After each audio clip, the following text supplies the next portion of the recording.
Buenas noches. Hoy tenemos la suerte y el privilegio de contar con Carlos Alberto Romero Batallán. Carlos es doctor ingeniero químico por la Universidad de Salamanca, licenciado en Ciencias Químicas por la Universidad de Valladolid y diplomado en Plásticos y Cauchos.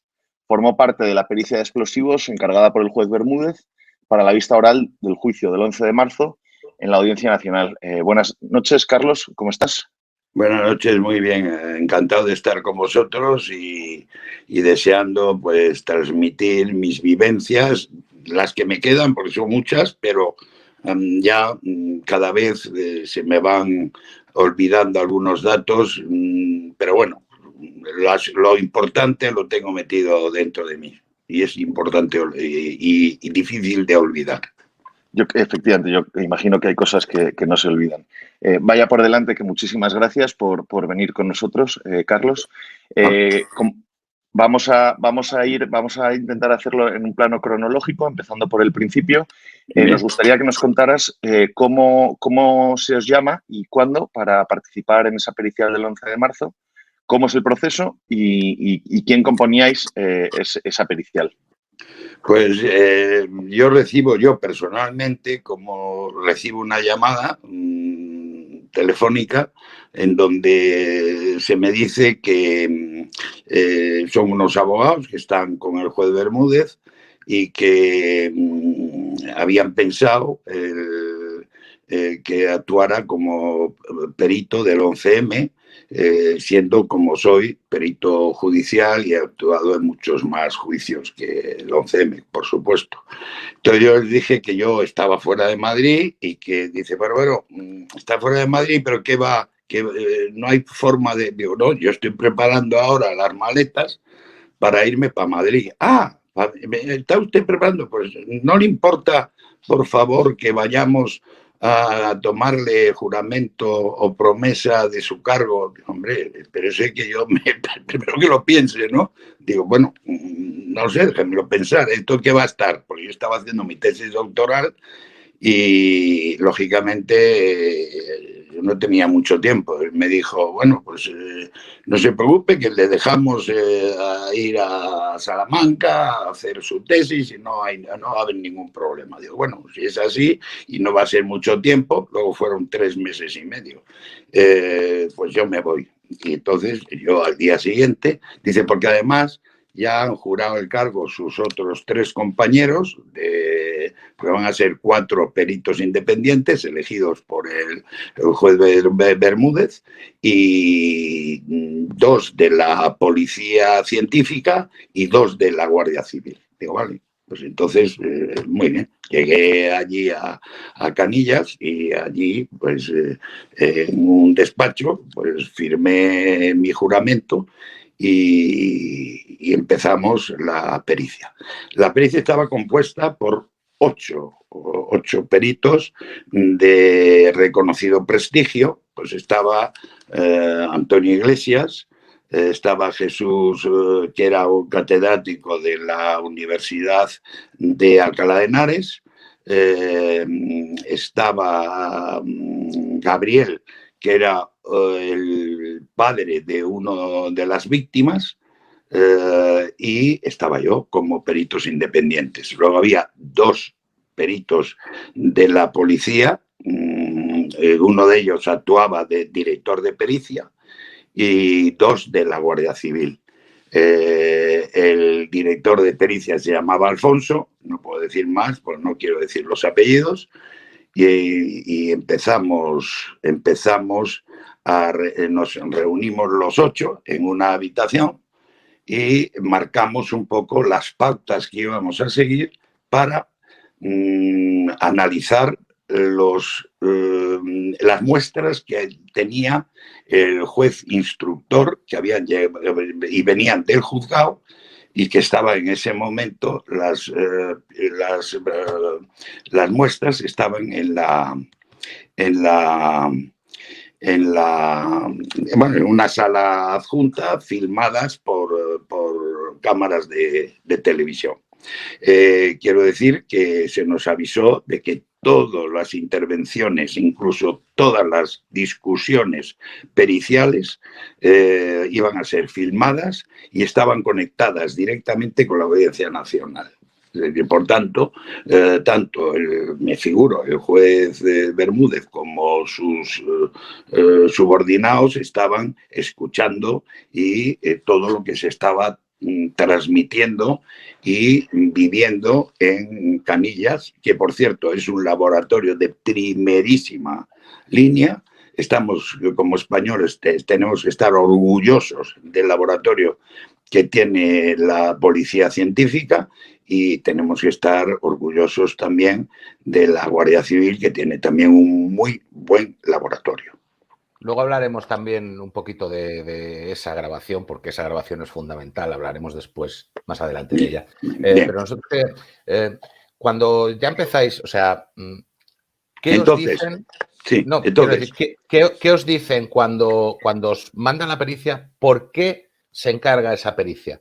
¿Faltaban análisis? ¿Faltaba...? No, muy fácil. O sea, cuando llega el juicio, llega el tema del informe de la perito química que pertenecía a la Policía Científica, pues parece ser que había había hecho un análisis muy burdo, muy cuidado, entendiendo burdo porque había una gran demanda de cuál era el explosivo que había actuado en el 11M y, por tanto, había muchísima rapidez en que se dieran resultados. Y entonces la compañera nuestra, yo no sé si será perito o licenciada, me da lo mismo. En cualquier caso, una experta en explosivos, pues lógicamente lo que hizo fue una cromatografía que se llama en fase húmeda, que es, lógicamente, te saca lo cualitativo, pero no lo cuantitativo. Te puede decir, pues es una dinamita y ya está.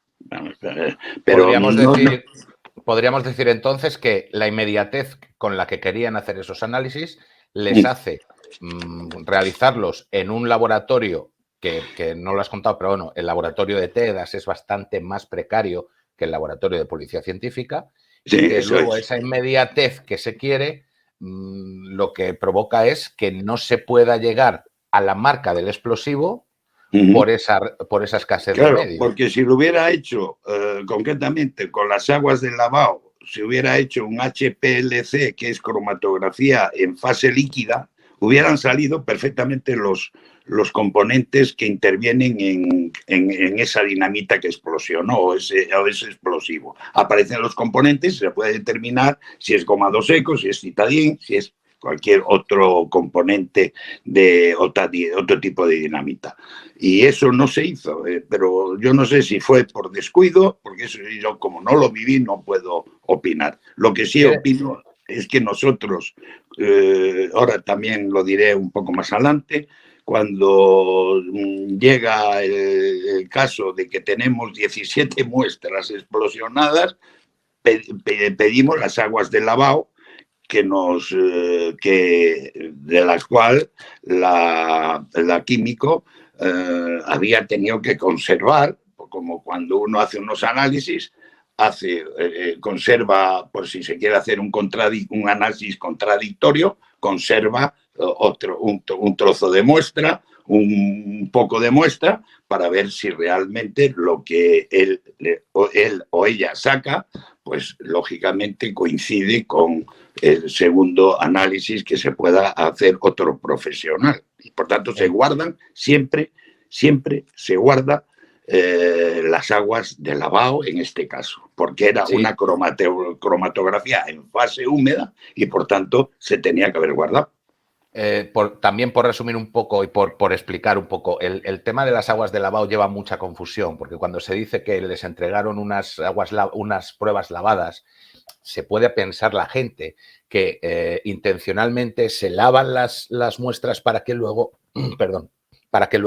en un contraanálisis no salga nada. Cuando realmente la prueba, ¿no? Si puede explicar entonces la prueba se lava la muestra con para un sacar agua y acetona, se eso es. extrae ese líquido y se analiza el líquido, que es el No, que ha absorbido los está en los componentes. componentes, está en los componentes Eso que es. hay, que van a una dilución al líquido, que lógicamente eso, acetona o agua, depende, no sé, dependiendo del tipo de lo que se busque, o un disolvente, y entonces ese líquido arrastra todos los componentes y luego en un cromatógrafo de fase líquida que se llama HPLC, que es un equipo que analiza líquidos, componentes que tienen líquido, pues hubieran salido todos los componentes, como a nosotros nos salió el DNT, la nitroglicerina, el aftalato de dibutilo, en fin, todo lo que estábamos buscando, Entonces, que estábamos tratando de decir qué es lo que había ahí, que luego explicaré las muestras cómo se trataron. Entonces, en 2007, que es cuando se realiza esta pericia, no se sabía exactamente que había explotado los trenes, la marca del explosivo, ¿es así?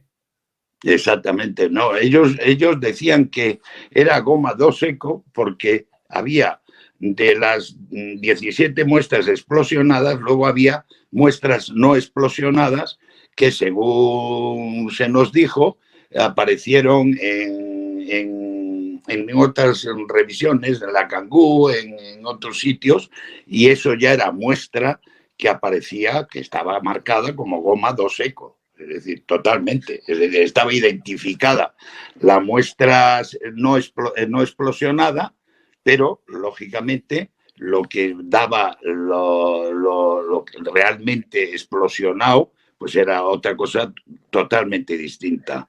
Es decir, de Carlos, la goma 2 eco. Tú no buscabas goma 2 eco, necesariamente. No, yo buscaba, igual que mis compañeros de pericia, a ver qué había ahí. Es decir, nosotros se nos habían dado 17 muestras explosionadas y teníamos que determinar qué procedimientos íbamos a seguir para ver qué realmente había ahí en las muestras. Y entonces esas muestras se nos dijo, cuidado, que estas muestras están lavadas. O sea, si están lavadas es porque se hizo ensayos, teníamos que pensar que se hizo un lavado para ver realmente lo que teníamos. Entonces pedimos los ensayos que se habían realizado, no se nos entregó. Pedimos en su día las aguas de lavado, dice que no las guardaron, que las tiraron. Fueron muchas coincidencias que a mí me dejaron una insatisfacción tremenda, porque no teníamos una prueba fehaciente de lo que había ahí, porque al estar lavadas, parte ya de los elementos o de los compuestos ya habían sido arrastrados. O sea, hicimos una comprobación con un procedimiento de calentar en unos viales. Es que no quiero complicar mucho a nuestros oyentes porque si no se van a liar mucho. Pero lo que pretendíamos era buscar dentro de esas muestras lavadas, a ver si encontrábamos algo. Y realmente lo encontramos. O sea, encontramos, el primer componente que encontramos nuevo fue el dinitrotolueno, que era un componente que no tiene la goma 2 eco. Y entonces, por tanto, luego ya cuando nos metimos con la muestra M1, que es el polvo del extintor, que lo desechamos totalmente, porque claro, todos pensamos, bueno, el extintor no ha actuado, el polvo, pues bueno, pues muy bien, pero estaba metido en un extintor y no, realmente lo que se hizo es apagar con ese extintor el fuego que había ocasionado pues el explosivo. El explosivo ocasionó pues una deflagración y fuego, y ese fuego fue apagado con el polvo del extintor. Entonces, actuó ese polvo del extintor como un producto que era adsorbente y absorbente, las dos, A con D y A con B. Absorbente y absorbente. Antes incluso del polvo de extintor, quiere decir que de las 23 muestras que les llegan, no son capaces de sacar nada, son capaces de sacar algo, pero no es suficiente, porque si no voy mal encaminado, esas muestras que ya venían lavadas y que de las cuales no les aportan las aguas de lavado, ¿qué resultados dan esas primeras pruebas? Porque entiendo como... Las primeras pruebas dan un resultado con un procedimiento que consistía, muy sofisticado, que consistía en meter la muestra en un vial y ese vial ponerlo a calentar y entonces la evaporación por el calor iba a un pelo, unos pelos absorbentes que tenía la jeringuilla y extraímos y proyectamos sobre el cromatógrafo de gases. Y entonces ahí apareció en una proporción. Por eso que estos análisis siempre han sido cualitativos, no cuantitativos. Entonces era la cantidad. Nosotros sabíamos qué es lo que había ahí, pero no en qué cantidad había. Y ese esos análisis deciden ustedes en el protocolo que ustedes... Sí, ese protocolo fue marcado ustedes con anterioridad, que dije, nos reunió el director de pericia y nos dijo, vamos a seguir este protocolo, vamos a utilizar estos 3 procedimientos analíticos. Si dan los 3, aparece el componente X, lo damos por bueno que estaba dentro del estudio. O sea, apareció primero dinitrotolueno en una muestra. Se hizo 3 veces y apareció 3 analíticas y en esas 3 analíticas apareció dinitrotolueno. Entonces, automáticamente ya se puso la gente muy nerviosa. El director de pericia, eso no puede ser, estos cabrones de TEDx se van a enterar, pero ¿de qué manera? Vamos, esto no puede ser, esto no. Bueno, ahí se ve, ahí salió desgraciadamente en televisión, lógicamente en los informativos salió una discusión muy fuerte mía con el propio director de pericia, con Alfonso, y le dije, esto es porque sale, y no hay más, es que no hay que buscarle 3 pies al gato, y no puede no ser. No sé. Cuando se dan ese protocolo, cuando se autoimponen ese protocolo, sobre todo en el aspecto de que van a explicar lo que sale cualitativamente, no, ¿cómo es? Cualitativamente, no cuantitativamente. Lo que sale en vez de en qué proporción, ¿no? Eso es. Un análisis cualitativo dice qué elementos o qué componentes están en una determinada sustancia. ¿Vale? Ustedes llegan a esa conclusión. El cuantitativo, ¿en qué cantidad están? ¿En qué proporción están? Cuando ustedes deciden eso, es por la poca cantidad de muestras que tienen. No, es que, lógicamente, si nosotros hubiéramos tenido más muestras y pudiéramos... No, ahí en el análisis, en el explosivo, de siempre, hombre, es muy difícil ir a un análisis cuantitativo, pero si se coge una muestra virgen del producto no explosionado, un trozo de cartucho, ahí sí se puede saber la cantidad y cuál eran los componentes y en qué proporción, porque tiene usted o tenéis el cartucho, la goma, en donde digo goma porque el oftalato de butilo es un plastificante, lo que hace es plastificar esos componentes y tenerlos en forma de barra o en forma de lo que sea, ¿no? Pero eso es así, el plastificante, el oftalato de butilo, que luego nos enredamos en la casa de campo con los plastificantes para arriba, plastificantes para abajo. Yo se lo dije a su señoría Bermúdez y le dije, no, señoría, y me tuvo que llamar la atención, evidentemente. Y dice, señor perito, ya me he enterado lo que usted me ha dicho. Ya sé lo que me está usted diciendo. Digo, vale, pero que sepa, señoría, que el cromatograma que nos salió en la muestra M1 es concretamente, perfectamente, el cromatograma del titadín. Un segundo pero antes era de llegar. Una muestra de polvo que no pudo ser lavada. Las demás Claro. sí fueron lavadas, pero esta, Claro. como era polvo, no se podía lavar. Y entonces ahí, por su capacidad absorbente y adsorbente, se determinó que era titadín. Cuidado, con un solo componente, que yo como científico no puedo decir que es titadín, porque no nos dio. Entonces, ¿qué hicimos? Pedimos más muestras. Es decir, nos reunimos los peritos independientes y decimos, oye, esto no puede ser, vamos a ver si nos dan más muestras. Y lo que hicimos es escribirle a su señoría y decirle, señoría, necesitamos más muestras. Incluso sugeríamos, que me perdonen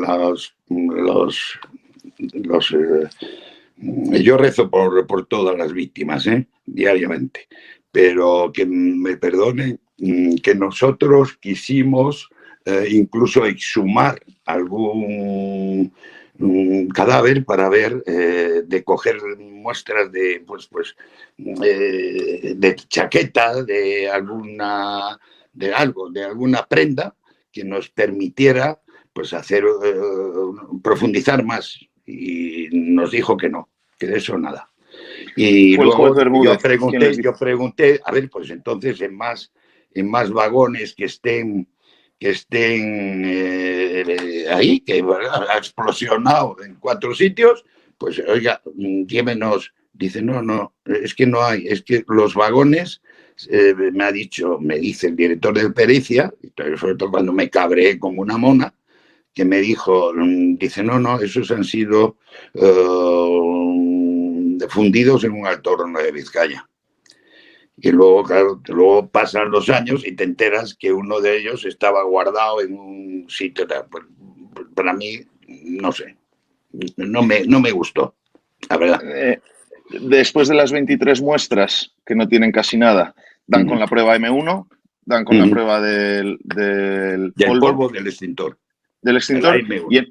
Y en ese momento, como usted ha dicho, no puede afirmar que solo hubiera citadín, pero sí que es un componente que sí que aparece en el polvo de extintor. Sí. Como tanto, para aparecer en el polvo de extintor, es uno de los componentes, vamos, de los explosivos que estaba presente en esa explosión. De luego aparecieron gomado seco a punta pala, pero de momento el polvo del extintor fue definitivo. Y así se lo hice ver a su señoría reiteradas ocasiones en el juicio. Pero para que nos quede claro, porque yo después de habérmelo visto todo y después de tal, es que yo todavía no lo tengo claro. En los focos, una cosa es lo que se encuentra... No, ni yo tampoco, ¿eh? No, ya, claro. Pero yo quiero saber lo que ustedes encuentran en las otras muestras, no en la M1. Porque la de la M1 la tengo muy clara, pero en las otras no tanto. Todo lo que se encuentra fuera de los trenes, es decir, Leganés, Cangú, la bomba que se pone en el AVE el día 2, antes de que se llegue a Leganés, todo, y la mochila de Vallecas, todo eso que es material que no ha explotado, es goma 2. Eso está clarísimo, ¿correcto? Sí, total. Sí, focos, porque viene en el cartucho. El cartucho pone además de eso, seco. bien. Claro. En los focos de explosión de los trenes, en los trenes explotó gomado seco. ¿Eso llegaron ustedes a analizarlo y a poderlo comprobar? ¿O no lo pueden Nosotros empezó la primera muestra, pues vuelvo a decir, cuando empezamos a analizar, íbamos 2, es decir, iba siempre un perito independiente y uno de la policía o de la Guardia Civil, íbamos en parejas, como es lógico, de 2, ¿no? Es decir, uno independiente y otro de la policía o de la policía científica o de la Guardia Civil. Y lógicamente se fueron analizando y se fueron viendo uno a uno todo lo que estaba apareciendo. Y se empezó a analizar. Y entonces, concretamente, Antonio Iglesias, creo recordar, fue el que conjuntamente con no sé si era el representante de la Policía Científica o un representante de la Guardia Civil, encontraron DNT, dinitrotolueno, que es uno de los componentes que no tiene la goma 2 eco. ¿vale? En todas las anteriores a la M1. Eso es. No, en la que apareció se preparó un cisco, un pitote de mucho cuidado. Pero esto no puede ser, esto no, decía. Pero, ¿y por qué no se prepara ese lío? ¿Por qué no se prepara ese lío con las otras? Si ya de por sí. No, porque luego se contaminaron, porque luego pues, se fue la luz. Eso es. Luego se fue la luz. Entonces, claro, es que cuando aparece, es que es muy cómico esto. Es decir, yo la verdad que de risa nada, porque fallecieron casi 200 personas. Y aprovecho para darles el pésame a toda su familia. Entonces, digo que, claro, al aparecer eso, tal que aparece el dinitrotolueno, se prepara la marimorena y al día siguiente llegamos allí al centro de la policía científica y ya estaba el secretario del juzgado para comunicarnos, que quería comunicarnos un hecho. Entonces nos juntó allí en el patio a los 4 peritos independientes y porque la policía y la Guardia Civil pues ya lo sabían, pero bueno, se acercaron también, estaban allí. Y se nos comunica que se había ido la luz. Y yo solté un taco y dije, pero vamos a ver, ¿pero usted qué me está diciendo? Dice, no, lo que me está oyendo. Digo, no, mire usted, de un centro de investigación científica como es este, ¿cómo no hay un grupo electrógeno que evite? Pues claro, las muestras se dejaban por la noche filmando, claro, estaban custodiadas, filmándose permanentemente, claro. Es decir, y cada vez que cogíamos una muestra, nos llevaba un cámara, nos seguía con la cámara y la ponía allí, hasta tanto hacíamos el análisis y la retornábamos otra vez a su sitio. Es decir, que eso fue con un criterio escrupuloso, pero bueno, luego aparecieron al día que se había ido la luz. Bueno, pues se había ido la luz, y entonces, claro, yo exclamé, no sospechaba que podía haber ninguna historia, pero claro, cuando uno te dice que no, está todo contaminado, digo, ¿cómo que todo contaminado? ¿Qué me está usted diciendo? ¿Todo contaminado? Sí, están todas contaminadas y eso es que donde han estado las muestras había bolsas de polietileno, ahí es donde viene el famoso polietileno, pues estaban envueltas en polietileno y entonces digo, pero vamos a ver, Alfonso, ¿tú qué te quieres cargar todas las pericias de España? Porque todas las muestras se están cogiendo y se están metiendo en bolsas de polietileno de alta densidad, que tiene un coeficiente de permeabilidad 10 a la menos 14. Y es lo mismo que ha entrado, el que no puede entrar, el dinitrotolueno, el DNT, con más a favor entraría el oftalato de dibutilo, que es concretamente un plastificante y volatiliza, y es mucho más volátil que el DNT, dinitrotolueno. Y entonces, ¿cómo no? Bueno, o sea, a mí como científico eso me chirriaba muchísimo. Y este es un poco el tema, claro, de esta movida tan inesperada, ¿no? Con esos vídeos entiendo que, claro, a la hora de irse a la luz, se para la grabación y entonces no podemos mantener... No se filma, no se filma. Y por tanto, en esa habitación que tenía dos puertas, pues nosotros en una puerta estaba una vitrina grandísima con expositores y en la otra pues la precintamos y tal. Y bueno, era de esperar que ahí no podría entrar nadie a contaminar, pero es que a mí me suena muy raro.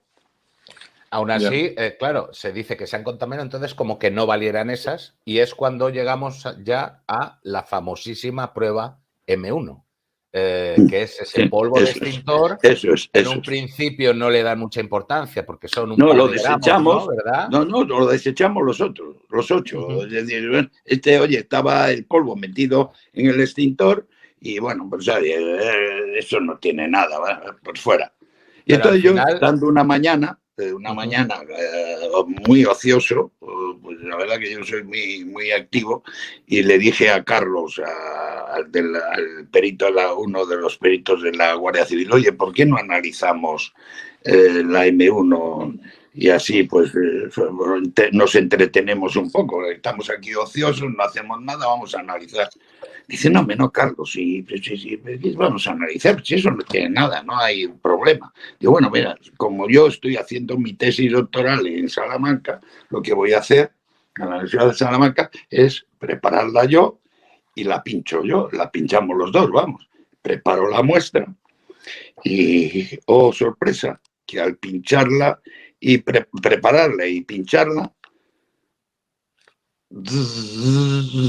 nitrotolueno, nitroglicerina, estalato de butil, todo el cromatograma como una película del titadín. Igual, un cromatograma con el titadín. El cromatograma, para que la gente sepa, es donde el gráfico donde aparecen todos los picos, en donde van apareciendo los distintos componentes o elementos que tiene una dinamita o cualquier otra cosa que no sea dinamita, claro. En el capítulo que le dedicamos al explosivo, que es el 4, ahí ponemos el momento en el que se expone en la Audiencia Nacional el cromatograma, ¿no? Es que son tantas cosas. Pero a mí el juez de Múdez me dijo, cállese ya. Sí. Ya lo he oído a usted 4 veces. Te riñó mucho Bermúdez. Que a mí me echó unas broncas, pero yo lo aprecio mucho al juez Bermúdez, porque la verdad que yo creía creía y lo sigo creyendo, que es un juez que lógicamente tiene su profesionalidad, y algún día yo creo que algunos que han vivido este tema, no de segundas como nosotros lo hemos vivido, o de terceras, que han vivido de primeras, alguna vez salga la verdad, porque las víctimas lo están demandando de verdad. Y yo no puedo... Yo sí soy de la opinión que el juez Bermúdez llega, en algún momento tiene intención de ir hasta el final, porque si no, no tiene sentido que hubiera grabado la pericia, ¿no? Y luego haber nombrado cuatro peritos independientes y llevar la pericia tal. Pero luego, vamos a ver, si a mí me dicen, también le engañaron al juez, porque evidentemente luego apareció uno de los trenes explosionado allí en una nave, y si yo pregunto dónde están, ¿por qué se me dicen que han sido fundidos en un alto horno de Vizcaya todos los trenes, todos los vagones? Pues claro, y luego te aparece uno y luego te dice, oiga, ¿se podía sacar ahora? Ahora no se puede, ya se ha pasado un tiempo. ¿Quién dice que no ha habido trazabilidad de la muestra? O sea, no hay posibilidad de hacer absolutamente nada. Volviendo un poco a la grabación, porque es muy llamativo cuando aparece los dos picos, ¿no? De algo que no debe estar allí. Y todo lo que rodea un poco a esa grabación, ya lo hemos estado hablando un poco, ¿no? Hemos estado hablando de ese apagón que se produce y tal, pero es que luego al final ese DVD desaparece. Ese DVD no se llega a ver en la Audiencia Nacional. Sí. Bueno, ¿Qué pasó con ese DVD? Yo no tengo ni idea. Yo eso no lo viví en primera persona, y por tanto nosotros lo que sí vivimos, o lo que viví yo, es el enfrentamiento de la policía científica con la Guardia Civil, ¿vale? Eso sí lo he vivido, las discusiones entre los dos, porque uno decía que no había posibilidad de contaminación y en la policía científica decía que sí. Y yo, ¿con quién me inclino más? Que no ha habido contaminación, con la Guardia Civil. ¿Por qué? Porque yo soy diplomado en plásticos y caucho y sé que el polietileno de alta densidad son bolsas herméticamente cerradas, y además le voy a decir más, para que nos entienda el público. todos los alimentos que venden en los supermercados que están hechos al vacío, son bolsas de polietileno de alta densidad, en donde tienen jamón, lo hacen al vacío, la comida ultra rápida las ponen al vacío. Estas son bolsas de polietileno de alta densidad.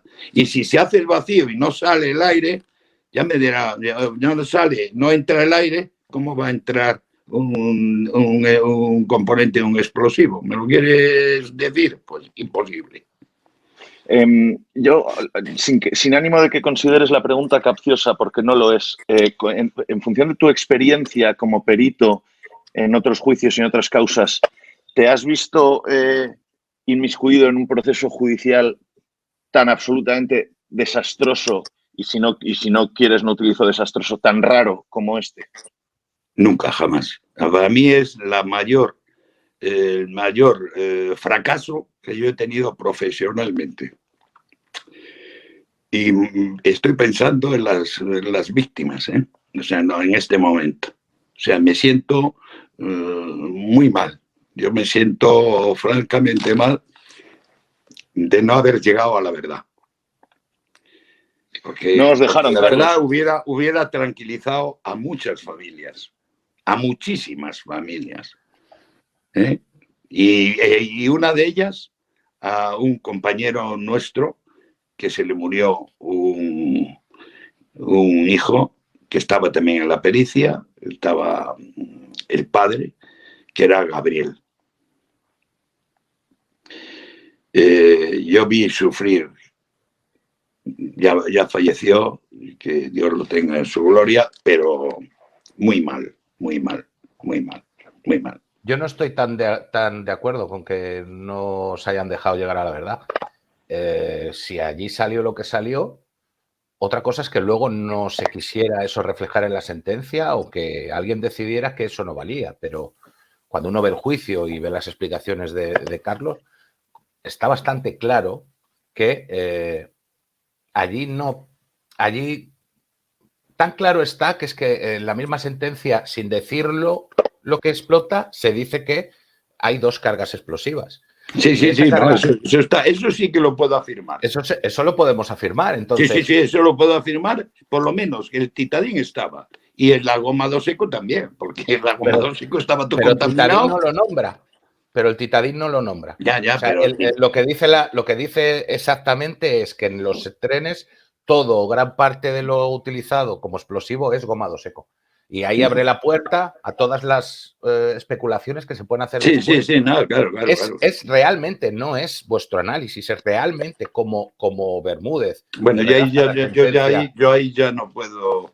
Yo soy una persona. No, yo respeto mucho lo que estás diciendo, pero yo no puedo. No, yo siempre he apostado por la judicatura. Creo que son gente muy competente y tenemos, la verdad, un poder judicial muy apto y muy no, pero sí, muy competente. Y sin entrar en la intención de Bermúdez, que esa será cada uno una opinión personal, pero lo que es la redacción literal de la ESA deja la puerta abierta a que no se puede saber al final el explosivo que se ha utilizado, porque deja la puerta abierta claramente y lo dice que hay 2 cargas explosivas y de la otra carga explosiva no sabemos nada.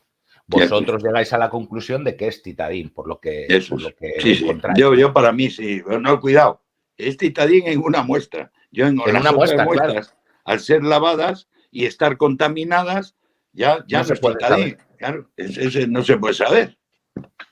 Y entonces empiezan ya con la historia y empiezan a liar con... Es que eso es lo que me volvió a mí loco en el juicio. Casi loco, vamos a decir.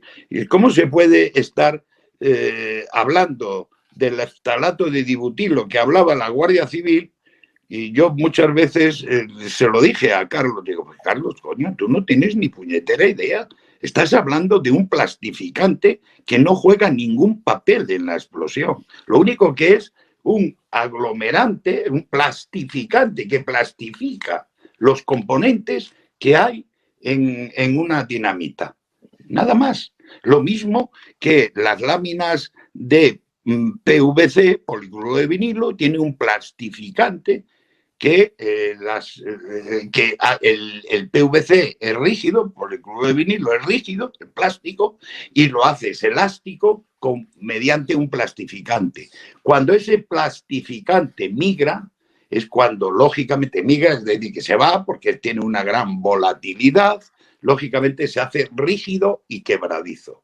¿Vale? Pues ya está. Si me permites que te interrumpa, es que el propio Alfonso es el director de la pericia, de la Policía Nacional, se le ve en el vídeo, en la grabación del vídeo, se le ve diciendo claramente que eso es un contaminante del mundo mundial, creo que utilizas la expresión. Eso es absurdo, totalmente absurdo. Y además, eso es lo que él dice, ¿no? No, hombre, ya, pero es que yo estoy en contradicción total, porque tuve una discusión enorme, porque estando discutiendo, bueno, no puedo contar este hecho porque es un tema interno de la pericia y si no ha salido tampoco yo quiero divulgar nada que no me corresponda. Pero cuando estaba discutiendo con Alfonso, le dije, Manos, es que tú te estás cargando todas las pericias.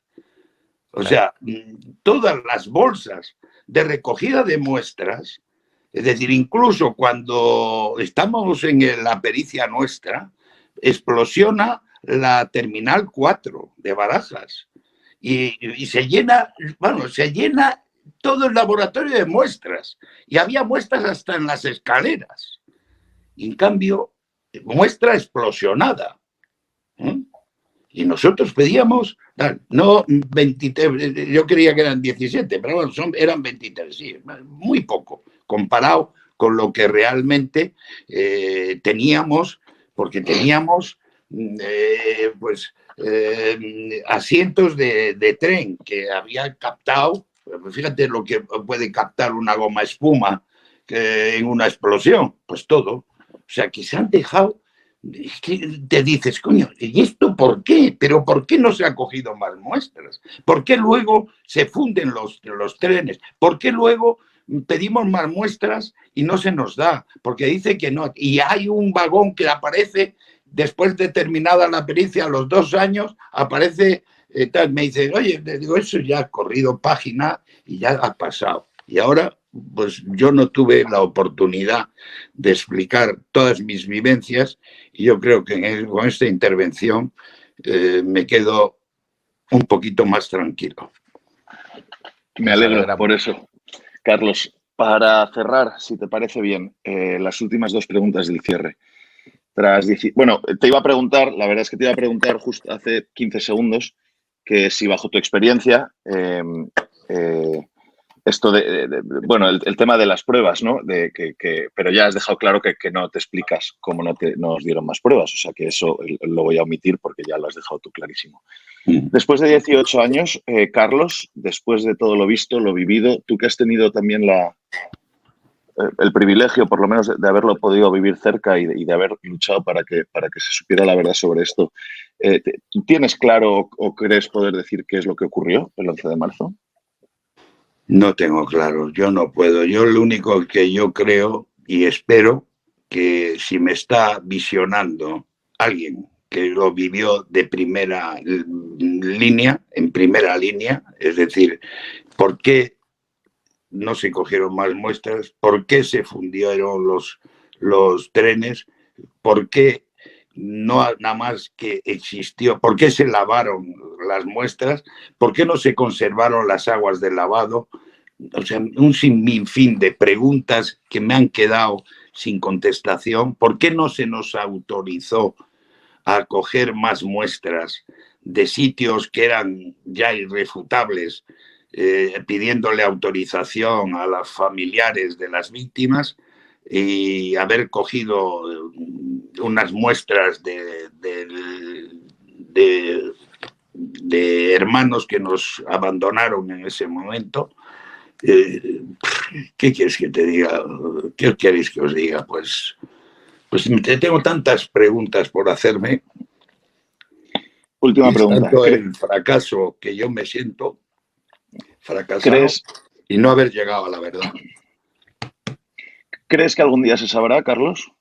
Yo creo que ya digo que si me está oyendo alguien que vivió en primera mano, todos los acontecimientos. No, porque yo he sido en una línea de segunda o tercera línea, pero los que han estado profesionales de la Guardia Civil, de la Policía Científica, de los TEDx, que han vivido en primera mano y que ya ha pasado muchísimos años y ya se habrán jubilado y tienen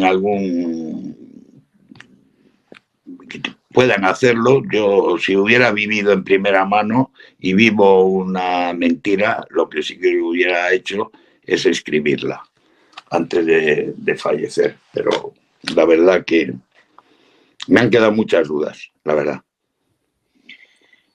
Muchísimas gracias, Carlos. Nos tienes aquí para cualquier cosa que necesites. Para mí, ya te lo he dicho más veces, es un orgullo y un placer poder escucharte. Desde mi punto de vista, y habiendo visto todo lo que hemos visto y habiéndote escuchado, ninguna de las dudas que te quedan creo que es responsabilidad tuya. Esa es mi opinión y aquí estoy para poder dar mi opinión. A mí me maravilla las discusiones que tienes, la fuerza que has hecho para tratar de desvelar la verdad. Y yo deseo fervientemente, como tú dices, que algún día podamos saber esto, ¿no? Para mayor tranquilidad de todo el mundo. Muchísimas gracias, nos tienes aquí para todo lo que necesites y estamos en contacto. Muy bien, ¿vale? Pues muchísimas gracias a vosotros por la oportunidad que me habéis dado, que me ha permitido el estar más aliviado, si queréis, y bueno, tampoco vamos a hacer mucho, o sea, la verdad. Estamos en un país enorme de bueno, como hay una cantidad de profesionales muy buena, y yo ya tengo unos cuantos años y la verdad que lo que aspiro es a vivir tranquilo lo que me queda de vida y que la verdad triunfe. Esta es la verdad. Y que muchísimas gracias a vosotros. Sois buenos profesionales. Muchísimas gracias, Carlos.